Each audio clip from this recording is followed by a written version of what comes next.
But Hello, and welcome here to the backyard of the Wide Open Space headquarters. I am Josh. Thank you very much for watching. If you can't tell by this beautiful suburban setting, he may be somewhat of a fish out of water. It took him 16 and a half hours to drive here from the Polyphonic Spree compound.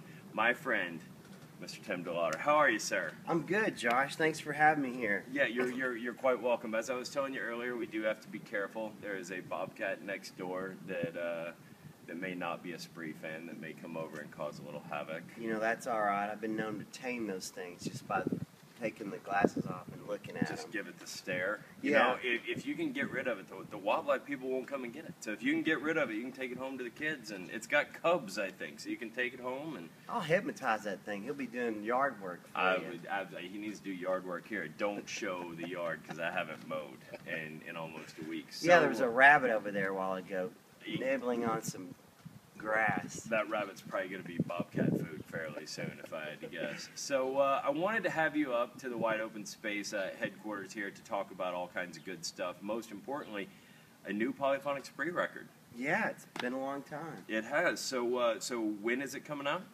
August 6th. And it's called Yes, It's True. Yes, it's true. And why the title Yes, It's True?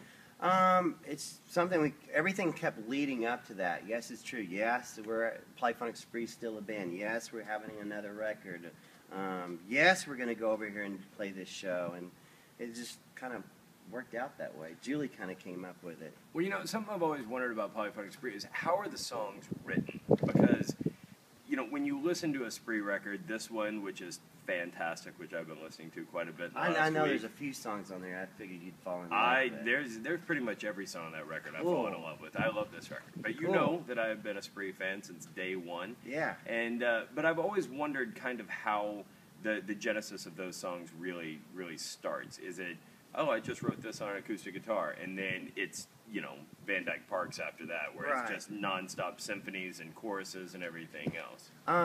A lot of them are written like that. They're you know, either by myself, messing around with the drum machine, and I play along with that, come up with a song, and then bring everybody in. Or like the previous records before this one, it was go in and write a body of work and let's make a record, because you had a time frame that you had to like put these songs together, and they ultimately kind of became a concept record.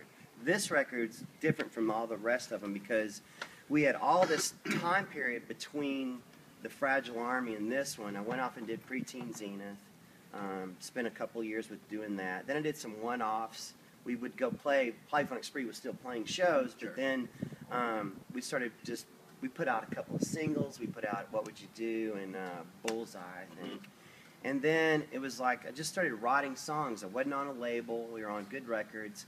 There was really no pressure to go off and write a body of work. So we spent time woodshedding and jamming for a couple of years over at the Triplex. We'd have these all-night jams going on over there and just basically having the freedom to just air it out. And then I just started collecting songs. So I'd write these songs and then I'd put as much stuff on them as possible that I could just to kind of give a nice blueprint of where it wanted to go. And then I just kept filing them away. And then finally one day, Julie and I were talking and said, man, there's enough songs here to have a record. Why don't we just put this record out? So she went away with it and sequenced it and looked at it and said, yeah, let's get everybody together and go mess with this and do it. So we called in Eric Drew Feldman, who had worked with on the past, and went and recorded these songs. So they're over a period of time. And Eric Drew Feldman, for people who don't know, also worked with Pixies. I mean, he's done all kinds of stuff. Yeah, he was in Captain Beefheart, right? PJ Harvey, and yeah. He's recorded Teenager of the Year, Frank Black. So who all is in... And Jesus Hits Like the Atom Bomb. That's true. Yeah. Right? A small little insignificant record that people may have heard of once or twice, the Turning Daisy record. So who all is in the Spree now? Gosh. Of people that... Well, Mark's obviously still in it. People that you know like that. You know Jason Garner? I know Jason Garner very, very well. He was in Death Ray and... Yeah. Yes. So Jason's our drummer, who's right now, in my opinion, the tops right now as far as drumming. He blows my mind. He keeps up with me when those jams are going all night long. He's sticks right there with it. I can't say enough about him. I love Jason. Gosh, Jenny, Jessica, the girls. We've lost a few from the very, very beginning. But my gosh, we've been going for 13 years now, Josh. So we've had a lot of people come and go. And how weird is that, by the way? Does that even remotely seem like 13 years ago that you came up to the station and we had a does it seem like it's been 13 years? No, it does not. I mean, 13 years ago, Tim came in with a CDR of the first Spree record, and we sat and listened to it. And, I mean, we spent 2 hours or something on the air. And, no, it does not seem like 13 years ago. I can't believe it. The amazing thing is we both held up so well. We both still look so good. Likewise. Thank you. Thank you. So when you were talking about Good Records, the label, is that still up and running? Are you guys still putting out stuff on Good Records? Yeah. This is coming out on Good Records and Kirtland. We did nice people over there at Kirtland. They are. They're fantastic. Jenny's also in the band. That's John Kirtland's wife. Right. She sings in the choir. She's been with us for. What was her old Spinning Jenny? Is that right? Remember that band that she had? Well, it was Cresta, I think, was one of her bands. Yeah. And I don't know. Is there a band called Spinning Jenny? There was a Spinning Jenny. Was she in that band? Or am I just taking Jenny the name Jenny? Oh, Jenny Any Kind. Remember them? The Cowboy Mouth song, Jenny. Jenny, 8675309, Jenny. Is that about her? No, I don't know. Oh, man. But, okay. They're great. But Good Records we've put out Preteen Zenith, we put out Philip Carnass, Right. Pilot Drift. That Pilot Drift is great. Sweetly Morrow. Yeah. Daniel Huffman's New Fumes. We still put out stuff periodically there, and we've done singles with Polyphonic Spree. Right. And the holiday record we did last year with Good Records in Kirtland. Yeah, which was also fantastic. Yeah. So another holiday show in the works for this year, I would hope? Oh my gosh. Between Rocky Horror, this record, and then a Christmas show. I mean, everyone's always clamoring for us to put that Christmas show on. We'll probably end up doing it, but my gotta God, pay the bills. We're freaking busy. You gotta be busy. Yeah. You gotta make gas money to drive up here. Gotta come out here. Okay, so tell us about upcoming polyphonic shows. Do you have anything set in stone that you can hype now? We're leaving Monday for a tour that we're going off and playing songs off the new record and then some of the past records, and then we go to Australia to do Rocky Horror Picture Show, which we just got back from Bonnaroo, where we did it there, and also we did it in Birmingham at the Bottle Tree. And then we go to Korea and France, UK, and then we're back. Excellent. Yeah. Okay, so let's end this segment, and then we're going to go and do another segment. So stay tuned, because we're just going to move over there where it's not so hot. I'm sweating like a whore in church. And I've got a bobcat eyeballing me right exactly. now. Ready to be hypnotized. So keep watching, and we'll move over there. So now we're going to do the 5 random questions segment that we always do. Tim Delaughter of the Polyphonic Spree, what was the very first piece of music you ever bought with your own money? It was Beach Baby by the First Class. It was a 45. I believe that was the first. Other than Walt Disney Storybook Records, I think that was the first record I ever bought. You know what's so sad is that I don't think kids today have any idea how cool those things were. That I had the Jungle Book, I had, I think there was a Black Hole one that I was just obsessed with. I mean, those things were so awesome. Oh my God, I lived for them. I mean, every time you got sick as a kid, you're at home, you would go and they would take you, your mom would go to the drugstore and get the stuff you need for your cold or whatever, and then you'd grab a storybook record, Walt Disney Storybook Record. And that, that was your babysitter for the day. She'd go off to work, and then I'd be there, listening to those records. I've got tons of them that I've collected through the years, and I've got the ones I had as a kid, and then of course, I've gone for more, but I loved them because it's like they use the music to tell this story. You just put the record on, and you'd have the picture book there, but it's almost like you didn't really need it because they used sound effects and the characters' voices. It was just fantastic. Question number 2, what is your favorite TV show of all time? Wow. Favorite TV show of all time? We ask the hard-hitting questions here. Yeah, in the Wide Open Space garage as I trip over as a kid, something. You had your favorites, and then you got a bit older and you had your favorite, and then today I have my favorite. Gosh, Josh, that's hard. You can only pick one, my friend. I know. That's the rules. Of all time.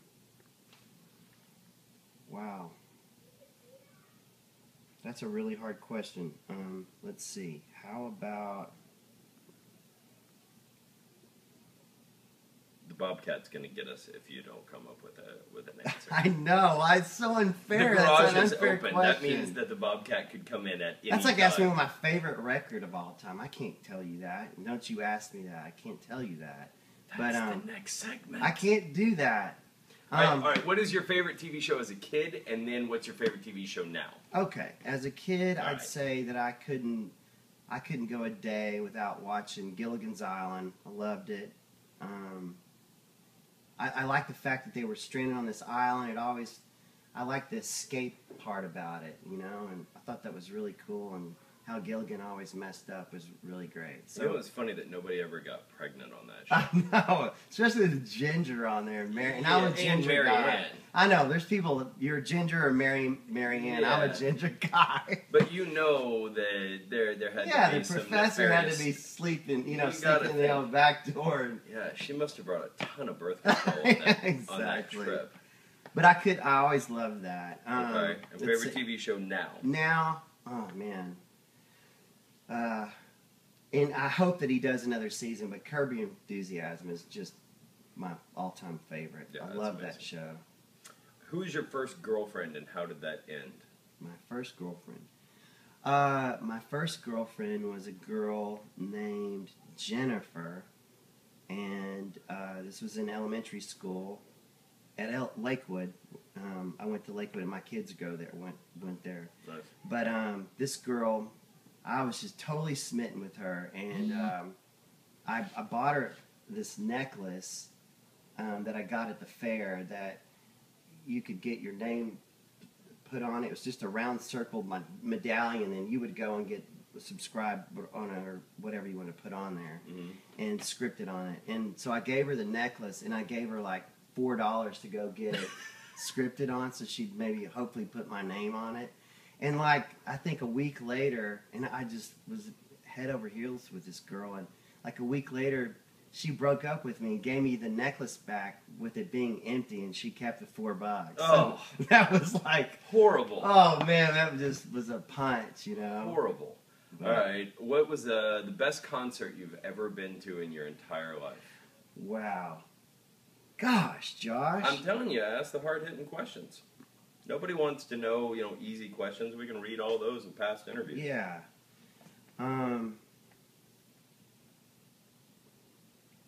Wow, dude.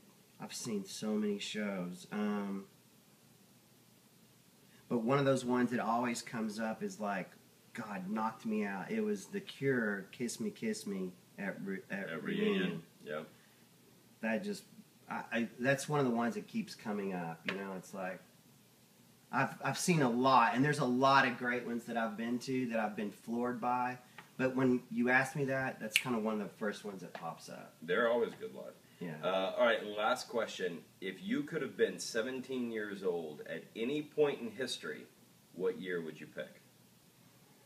If I could be 17 years old in any point of Like, for me, I would love to have been 17 in, let's say, 1953. Yeah. Girls wore tight sweaters. Yeah. Advent of rock and roll. The 50s. Cool-looking cars. That's when I would want to be a teenager. Because I grew up not too much behind you. Right. And so, I was 17 in 92. Right. So it was still all right. No internet, no cell phones, things like that. Right. But we had good music, a heyday of, classical alternative music from 88 to 93, something Right. like that. So it wasn't a bad era.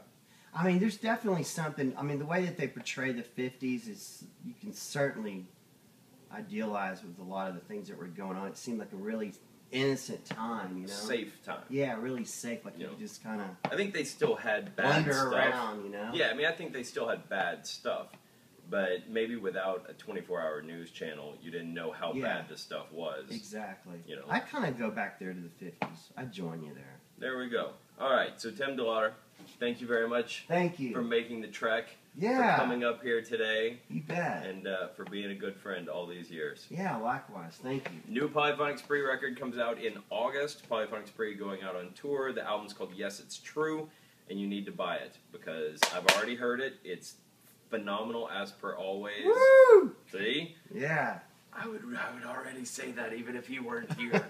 So thank you, Tim. Thank you, Josh. Appreciate it. Perfect.